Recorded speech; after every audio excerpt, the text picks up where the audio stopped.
देवगुरु बृहस्पति का सुंदर संयोग आपके एकादश भाव पर बना हुआ है। एकादश भाव आपके जीवन में आपकी कामनाओं की पूर्ति का, आपके लाभ का, आपकी इच्छाओं की पूर्ति का है। और यही नहीं, ज्योतिष में ऐसी मान्यता है कि गुरु जहाँ बैठते हैं उस भाव को उजागर करते हैं। पहले हम ये समझ लेते हैं कि गुरुदेव अभी अस्त अवस्था में थे, उदय कब होंगे। तो आपको ज्ञात होगा कि 31 मार्च 2023 को गुरु देवता अस्त अवस्था में चले गए थे। अर्थात कोई ग्रह जब अस्त अवस्था में जाता है तो उसका पूर्ण प्रतिफल हमें नहीं मिल पाता। और ठीक 21 अप्रैल को आपने देखा कि गुरु देवता ने आपके एकादश भाव पर अपना ट्रांजिट किया हुआ है, अपना गृह प्रवेश किया हुआ है। परंतु जैसे ही इन्होंने 21 अप्रैल को गृह प्रवेश किया आपके एकादश भाव पर, वो अस्त अवस्था में थे।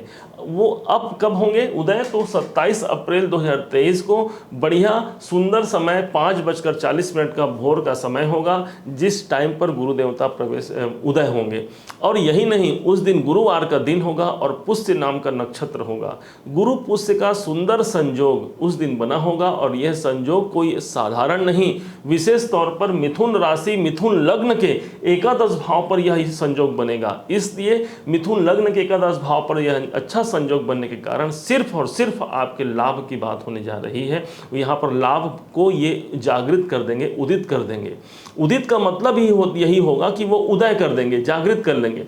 अब यही नहीं, माना जाता है ज्योतिष में कि गुरु जिस भाव पर बैठते हैं और जहां इनकी दृष्टियां हैं, इनके साथ साथ वो भाव जिस भाव के ये स्वामी हैं, वहां पर उस भाव को भी ये जागृत करेंगे।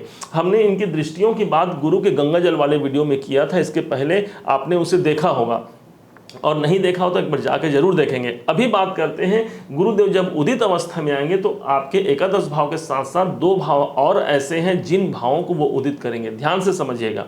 तो कौन से वो भाव हो गए, जहां पर 12 लिखा है और जहां पर 9 लिखा है, अर्थात इस चक्र में 12 आपका यहां लिखा हुआ है जो आपका कर्म भाव है, और 9 लिखा हुआ है आपके सप्तम भाव पर। सप्तम भाव अर्थात आपके बिजनेस भाव पर क्या होने वाला है। तो एक तरफ तो ये जब गुरु देवता उदित होंगे तब एकादश भाव के साथ साथ इन दोनों भाव के रिजल्ट देंगे।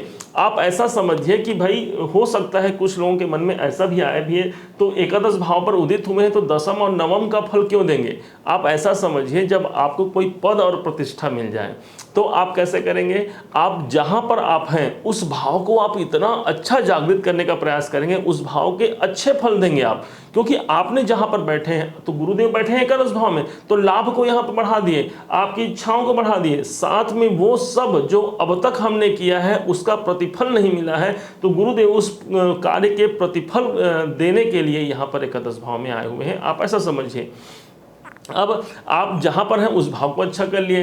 अब ये समझेंगे कि हमारा घर 2 घर और है, हम जहाँ बैठे हैं इसके अलावा हम यहाँ पर हैं आज, तो हमारे 2 घर और हैं, तो उन दोनों घरों को अच्छा बनाने का दायित्व भी हमारा है। तो इसी प्रकार से गुरु को के पास वो दायित्व है कि भाई मैं अपने घर को भी अच्छा बनाऊं। तो कौन से घर को, तो ये हो गया 7वां और 10वां। 7वां भाव आपके बिजनेस का, आपके व्यापार का। तो आपके बिजनेस में को यहाँ पर 4 चांद लगाने के लिए गुरुदेव आए हुए हैं। गुरुदेव अपने उस घर की भी वृद्धि करेंगे।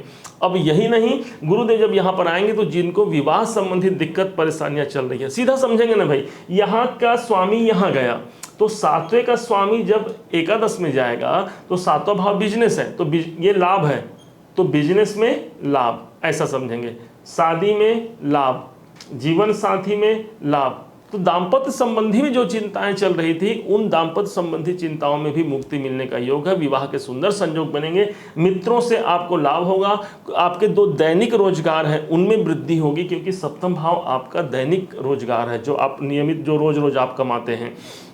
इनके साथ साथ ही ऐसे लाभ जो हमारे भाग्य में हमको कम मिलना था, परंतु गुरु के द्वारा, क्योंकि गुरु लाभ भाव पर है, तो गुरु की कृपा के द्वारा उस लाभ में ही हमको ज्यादा मिलना, गेंस का भाव है ये एकादश, इसलिए व्यापार में सफलता लेकर के यहाँ पर आए हैं।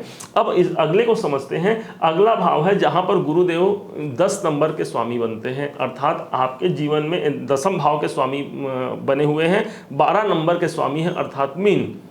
कौन सा वो भाव हो गया, वो भाव हो गया आपके जीवन में आपका करियर, आपका कर्म क्षेत्र।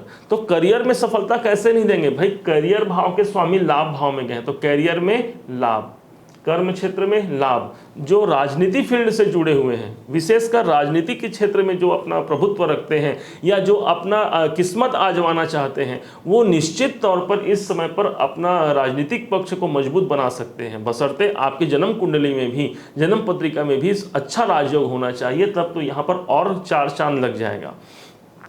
दृष्टियों को समझते हैं तो दृष्टियों की बात हमने कर चुके हैं, लेकिन फिर भी एक बार समझाते हैं आपको। 1 2 3 4 5 पंचम दृष्टि आपके तीसरे भाव पर आपके पराक्रम, आपके पुरुषार्थ को यहाँ पर जागृत करने के लिए आए हुए हैं, क्योंकि गुरु आपके 2 केंद्र भाव के मालिक हैं, इसलिए पुरुषार्थ आपके जागृत होंगे, आपके कम्युनिकेशन बहुत अच्छे स्ट्रांग होंगे, किसी से बातचीत करने की क्षमता आपकी बढ़ जाएगी। फिर फिर अगली दृष्टि आपके पंचम भाव पर 7वीं दृष्टि है। पंचम भाव पर जब गुरु देवता की दृष्टि आ जाती है तब यहाँ पर आपके ब्रेन काम करना प्रारंभ कर देते हैं।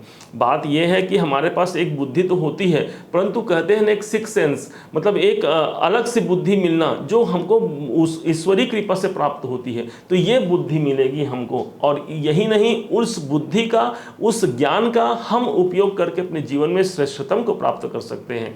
अगली दृष्टि 7 8 9 9वीं दृष्टि आपके सप्तम भाव पर है, तो पुनः फिर से वही बात आ गई कि आपके बिजनेस, आपके कार्य क्षेत्र में आपको सफलताएं मिलने का योग प्रारंभ हो जाएगा। जो लोग ऑलरेडी नौकरी में भी है, नौकरी में भी यहाँ पर सफलता मिलने का योग है, क्योंकि कैरियर भाव एक्टिवेट होगा। इससे ये फर्क नहीं पड़ता कि आप बिजनेस करते हैं, नौकरी करते हैं, या पेशा संबंधी कार्य करते हैं, या कोई प्रोफेशन का कार्य करते हैं, इसमें सीधा सीधा यही प्रतिफल मिलेगा। भाई हमको तो हमारे कैरियर को जागृत होना है, और कैरियर को जागृत करने के लिए गुरुदेव यहाँ उदित हुए हैं। निश्चय मानिए कि आपका यह जो समय है वो बहुत ही सकारात्मक और अच्छा होने वाला है।